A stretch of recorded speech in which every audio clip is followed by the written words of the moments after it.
Hello everyone, I hope you're all doing fantastic.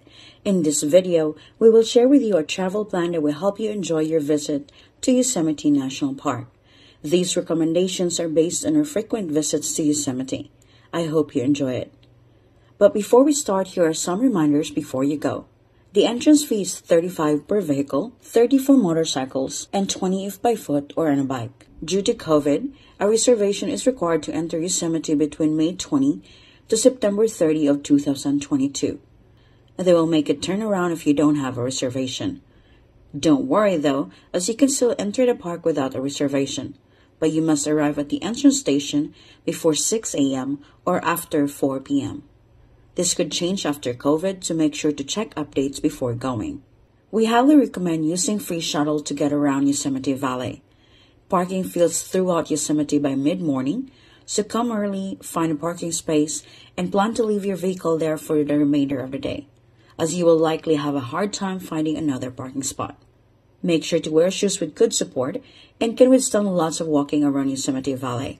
Phone signals are in and out, so make sure to download all the details that you need to get around, including maps and itineraries.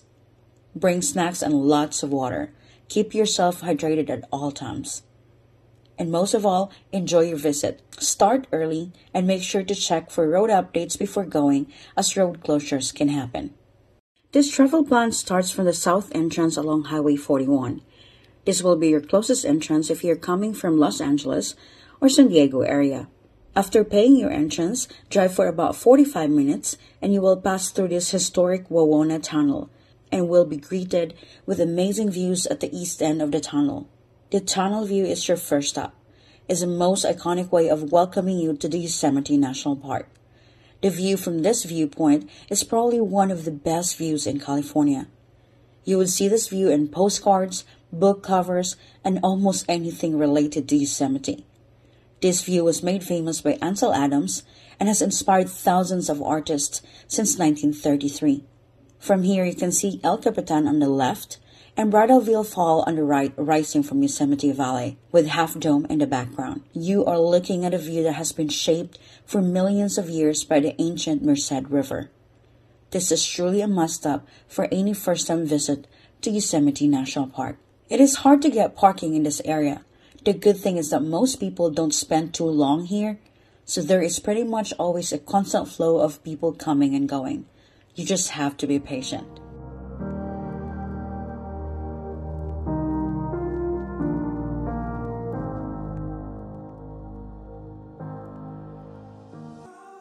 From tunnel view, drive for about 4 minutes and you will find yourself under the shadows of El Capitan and Bridalveil Fall. You can enjoy the view of Bridalveil Fall from the viewpoint, just along the main road. But if you are adventurous, we would recommend hiking to the foot of the falls, which is only about 1.2 miles and usually takes around 30 minutes to complete. The Wawona tribe believed the fall to be the home of a spirit which protected the valley, and that inhaling the mist would increase one's chance of marriage. From this point, drive towards Yosemite Valley and enjoy the scenic drive views. You can see El Capitan, Three Brothers, and amazing Yosemite Falls from the road. Before you can fully explore the Yosemite Valley though, your next goal is to find a good parking spot. Although you can drive around the Yosemite Valley, we highly recommend using the free shuttle, as it is hard to find an available parking spot and this could greatly affect your visit. Yosemite Valley has 3 major parking lots: Yosemite Village parking lot, Yosemite Falls parking lot, and Curry Village parking lot. If you can find parking in those areas, you can park along the designated parking spaces surrounding Cook's Meadow and Yosemite Valley. We highly recommend parking at the Yosemite Village parking lot. This parking lot is conveniently located near the visitor center, restaurants, and recreation in Yosemite Valley. After parking your car, you can now start exploring the valley. There are a couple of ways to do this. You can take the shuttle to explore around, rent a bike, or explore the whole valley on foot. However you want to explore the valley, your next stop should be the lower Yosemite Falls. If you decide to walk, the trailhead is around 15 minutes walk from the village parking lot. If you decide to take the Valley Shuttle, you get off at shuttle stop number 6. Your visit to Yosemite won't be complete without seeing one of the tallest falls in the world. Sharing the namesake of the national park, dropping a total of 2,425 feet, the Yosemite Falls are indeed a sight to behold. This quick 1-mile loop trail will lead you to the base of the lower Yosemite Fall. This trail is open year-round, but conditions vary depending on season. In spring, the waterfall is at its peak. This hike is stunning, and you may even get wet from the spray of the fall during a section of the hike. Around August, the water levels are low. Regardless of the water conditions, Yosemite Falls is a perfect point of interest for any one-day tour of Yosemite National Park. Note that this trail is wheelchair accessible, making it fast and easy for families to stroll around. Dogs are also welcome on this trail, but must be on a leash.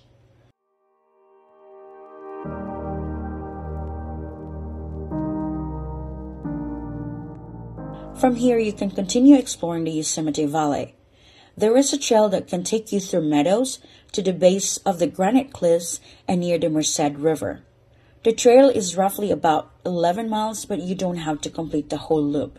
If walking long miles is not your thing, you can explore the valley using the shuttle and stop at areas that interest you. The whole Yosemite Valley is beautiful and worth exploring. But if you have to choose a couple spots to stroll around, the Swinging Bridge picnic area and Cook's Meadow are what we can highly recommend. The Cook's Meadow is about 3 minutes walk from the lower Yosemite Falls. This area offers beautiful 360-degree views of Yosemite Valley, including Yosemite Falls, Half Dome, and the Glacier Point. From Cook's Meadow, walk for about 18 minutes passing through the iconic Berg Bridge and through the beautiful Valley Meadow.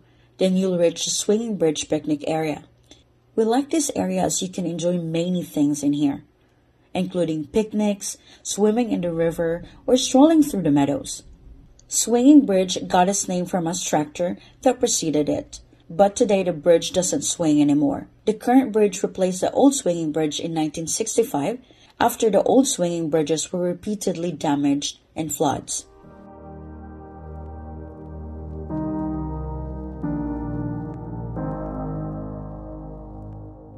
From here, take the shuttle and get off at shuttle stop number 15 in Happy Isles. This is where you can find a trailhead for Mist Trail, which would take you to two of the most amazing waterfalls in Yosemite, the Vernal and Nevada Falls.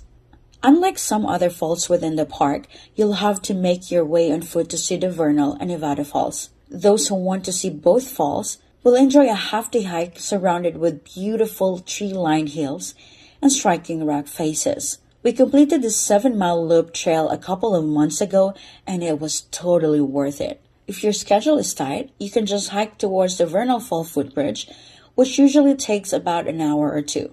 A lot of people actually do this.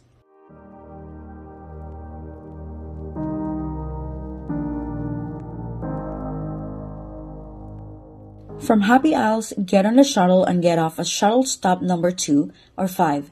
This would take you back to Yosemite Village. We highly recommend stopping here before getting your car. There are so many things you can do in the village, including the visitor center that has a great 3D map of the park and an attached museum showcasing how Yosemite Valley was formed millions of years ago. We saw lots of kids and families enjoying the well-put-together museum. You can also find the Adams Ansel Gallery here, which houses his famous black and white photographs of Yosemite and the wilderness. Restaurants are also available in the village, as well as stores where you can get your lunch, snacks, and souvenirs. After exploring Yosemite Village, you can now get your car from the parking lot. Our next stop is Glacier Point.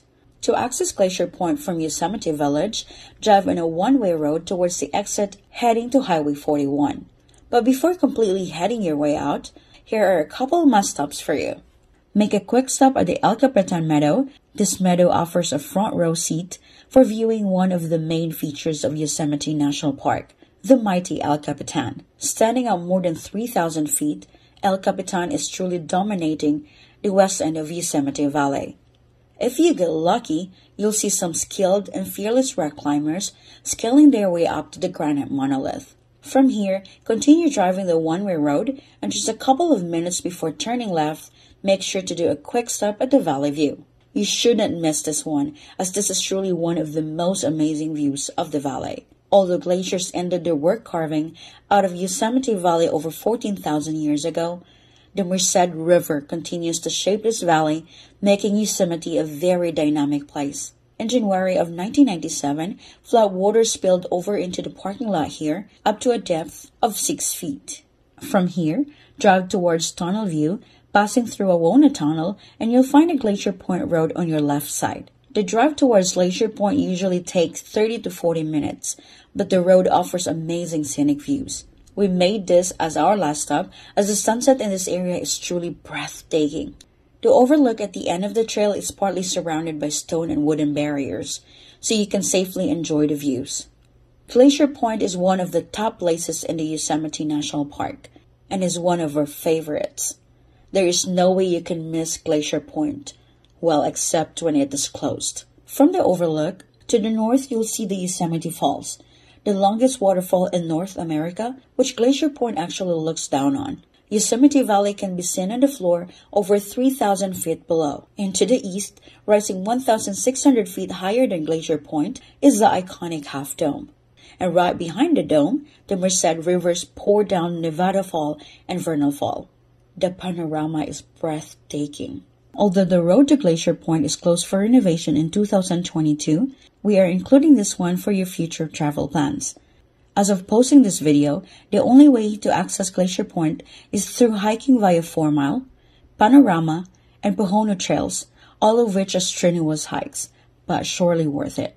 Home to towering granite cliffs, spectacular waterfalls, sprawling groves of giant sequoia trees, and being one of America's most popular national parks, Yosemite boasts some of the best views, best hiking trails, and best family vacation opportunities in the country. You could spend years exploring Yosemite National Park, but still won't be able to uncover all of its secrets. Overall, Yosemite National Park is one of the best places to visit with family and friends and have the best experience of your life. You can make a plan to explore this gorgeous attraction in any season, based on your preference, of course. And that wraps up our top things to do in Yosemite National Park. This itinerary fits perfectly in a 12-hour time frame, giving you enough time to enjoy each destination. Thank you for watching this video. Please do not hesitate to comment down below with any questions and suggestions. Thank you again. Until next time, take care and God bless.